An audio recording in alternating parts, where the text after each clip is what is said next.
Ndakwishyuriye amazi iki se n'ubundi ko tugiye kugushyingura. Ndakwambura ikibuno cyawe ndakijya. Aho cyabunere.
Ibibazo bagabo mfite ibibazo ubukene butuma umugabo atikubita umugore yebona ko no ubukene karashize ndajyanye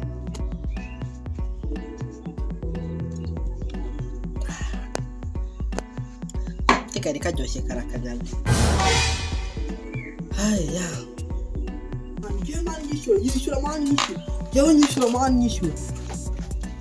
yego kufunga yego Yesu we ntabwo bishoboka imodoka se yahirimye gute kandi turashize noneho yahirimye yo Mufani numva ko imodoka yahirimye nganyumvira shaya ibintu byose ariteruye Mandi unyihanganiye dore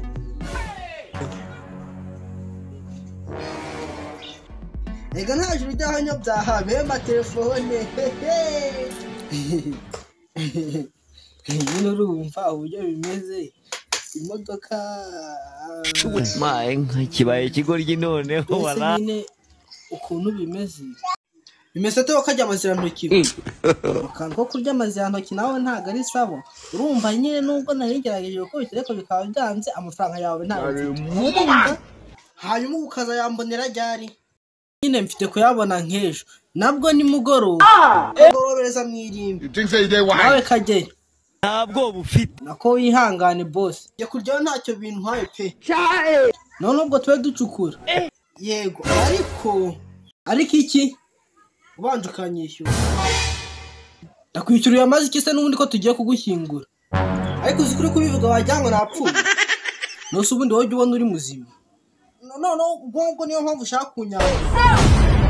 indese ukwambura ndese wow hakuze icyo tuvugisha ukuri ndakwambura ikibuno cyawe ndakijya aho cyabunere unyambura vuga se ngukungura minene